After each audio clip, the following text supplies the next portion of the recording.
श्री स्वामी समर्थ. तुम्हा सर्वांचं माझ्या चॅनलमध्ये मनापासून स्वागत आहे. तर बघा, उद्या आहे महाशिवरात्री. महाशिवरात्रीच्या दिवशी आपल्याला कर्जमुक्तीसाठी, त्याचबरोबर विवाहामध्ये काही अडचणी येत असतील, विवाह जुळत नसतील, त्याचबरोबर नोकरी व्यवसायात काही अडचणी येत असतील, या बऱ्याच प्रकारच्या अडचणींवरती आपण काही उपाय केले तर नक्कीच त्यामधनं आपल्याला मार्ग मिळेल. तर यासाठीच मी काही उपाय तुम्हाला सांगणार आहे. व्हिडिओ पूर्ण बघा, जेणेकरून तुम्हाला संपूर्ण माहिती मिळेल. जर तुम्ही चॅनलवर नवीन असाल तर चॅनलला सबस्क्राईब करायला मात्र विसरू नका आणि व्हिडिओला लाईक करायला मात्र विसरू नका. तर बघा, उद्या महाशिवरात्री हा अत्यंत महत्त्वाचा दिवस आहे. भगवान शंकरांची पूजा अर्चना उपासना करण्यासाठी अत्यंत महत्त्वाचा दिवस असून या दिवशी काही आपण उपाय केले तर त्याचा नक्कीच आपल्याला फळ मिळत असतं. तर त्यासाठीच पहिला उपाय आहे कर्जमुक्तीसाठी. तुमच्यावर ते कर्जाचं डोंगर झालेलं असेल, तुमच्यावर ते कर्ज वाढत जात असेल, तर यासाठी तुम्ही उद्या भगवान शंकरांची मनोभावे पूजा अर्चना करू शकतात. तर यासाठीच तुम्हाला एक उपाय करायचा आहे. तुम्हाला तुमच्या घराजवळ असलेल्या महादेवाच्या मंदिरात जाऊन महादेवाला 108 बेलपत्र घेऊन जायचं आहे. प्रत्येकावर ते तुम्हाला लाल चंदनाने ओम ऋण वृक्तेश्वराय हा मंत्र लिहून घ्यायचा आहे. तुम्ही घरून सुद्धा लिहून घेतलं तरी सुद्धा चालेल किंवा मग तिथे लिहिलं तरी सुद्धा चालेल. 108 बेलपत्र घ्यायचे आहे, त्यावर ते तुम्हाला हा मंत्र लिहायचा आहे आणि एक एक बेलपत्र तुम्हाला महादेवाला अर्पण करायचं आहे. अर्पण करताना तुम्हाला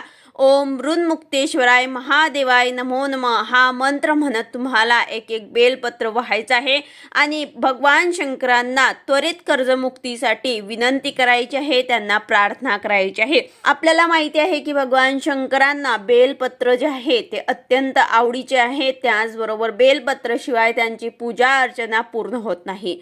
तर यासाठीच आपल्याला 108 बेलपत्र वाहून त्यांची पूजा अर्चना करायची आहे आणि हा मंत्र आपल्याला जप करायचा आहे.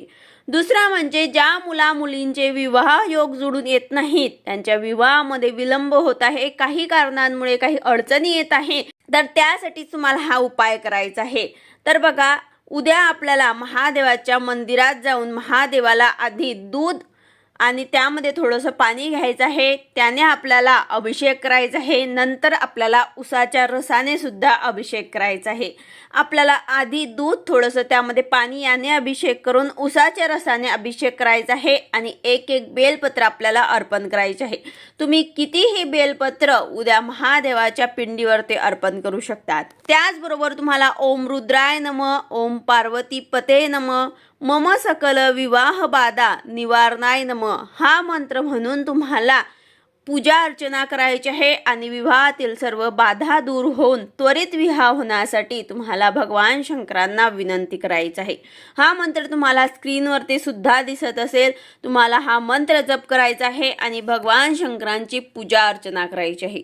त्यानंतर तिसरा उपाय आहे नोकरी व्यवसायातील काही अडचणी येत असतील, नोकरीमध्ये तुम्हाला काही प्रॉब्लेम होत असतील, त्याचबरोबर तुमचा काही व्यवसाय असेल त्यामध्ये तुम्हाला काही अडचणी येत असेल, तर त्यासाठी तुम्ही उद्या तुम्हाला महादेवाला 108 बेलपत्र अर्पण करायचे आहे. 108 बेलपत्रांवरती तुम्हाला पांढऱ्या चंदनाने ओम नमः शिवाय असे लिहून एक एक बेलपत्र जे आहे ते अर्पण करायचे आहे. अर्पण करताना तुम्हाला ओम उमापते नमः, ओम जटाधराय नमः, ओम गंगाधराय नमः, ओम महेश्वराय नमः, ओम विश्वेश्वराय नमः हा मंत्र तुम्हाला म्हणायचा आहे आणि नोकरी व्यवसायातील ज्या काही अडचणी असतील, जे काही तुमची मनोकामना असतील, ते तुम्हाला दूर होऊन मनासारखे घडावे अशी तुम्हाला विनंती करायची आहे.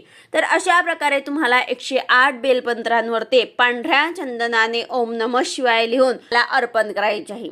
त्यानंतर चौथं येतं ते तापट, रागीट, चिडचिड, हट्टी असे जे व्यक्ती असतात त्यांचं तापटपणा जाण्यासाठी तुम्हाला उद्या महादेवाला दूध मिश्रित पाण्याने अभिषेक करायचा आहे. एकाग्र मनाने तुम्हाला हा अभिषेक करायचा आहे. त्याचबरोबर हर हर महादेव या मंत्र जप करायचा आहे. पंचकोणाचे तापट, रागीट किंवा चिडचिडपणा असे स्वभाव असतील, त्या स्वभावातील तापटपणा जाऊन स्वभाव शांत होण्याची तुम्हाला विनंती करायची आहे. कायम हा मंत्र तुम्ही मनात सुद्धा जप करू शकतात. हर हर महादेव हा मंत्र भगवान शंकरांचा अत्यंत प्रभावी मंत्र आहे. तुम्ही कायम स्वरूपी सुद्धा हा जप करू शकतात. यानंतर येतं ते सर्व सुख मिळवण्यासाठी तुम्ही उपाय करू शकता. म्हणजे तुमच्या जीवनामध्ये काही प्रॉब्लेम असतील, काही अडचणी असतील, तर त्यासाठी तुम्ही महादेवाची मनोभावे उद्या पूजा करून शिव शिव हा मंत्र 1.25 तास एकाग्र मनाने जप केला तर त्याचबरोबर सर्व सुख समृद्धी मिळवण्याची सुद्धा तुम्हाला भगवान शंकरांना विनंती करायची आहे. तर अशा प्रकारे तुम्हाला हे उपाय आवर्जून ज्या प्रकारे तुम्हाला काही अडचणी असतील त्या प्रकारे तुम्हाला करायचे आहे. त्याचबरोबर तुम्हाला श्रीमंती मिळवायची असेल तर तुम्ही महाशिवरात्रीच्या दिवशी नंदीला हिरवा चारा, त्याचबरोबर 108 महामृत्युंजय मंत्र म्हणत बेलपत्र तुम्ही वाहू शकतात. कुठल्याही प्रकारचे तुमचे पैसे अडकलेले असतील तर त्यामधनं तुम्हाला मार्ग मिळेल. त्याचबरोबर आर्थिक संकटांपासून मुक्तीसाठी सुद्धा तुम्ही शिवरात्रीच्या दिवशी महादेवाच्या मंदिरात जाऊन शिवपिंडीवर ते मध मिसळलेले पाणी तुम्ही अर्पण करा. याने तुमची आर्थिक संकटातून सुटका होईल आणि मार्ग सुद्धा मिळेल. त्याचबरोबर परीक्षेत यश मिळवण्यासाठी विद्यार्थ्यांनी महादेवाचे पूजन करायचे हे. दूध आणि खडी साखर याने तुम्हाला अभिषेक करायचा आहे.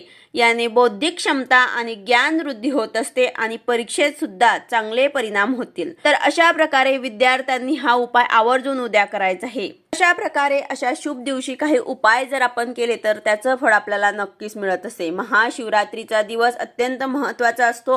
हे उपाय केल्याने व्यक्तीच्या जीवनातील त्रास संपू शकतात, त्याचा चांगला परिणाम आपल्याला मिळत असतो.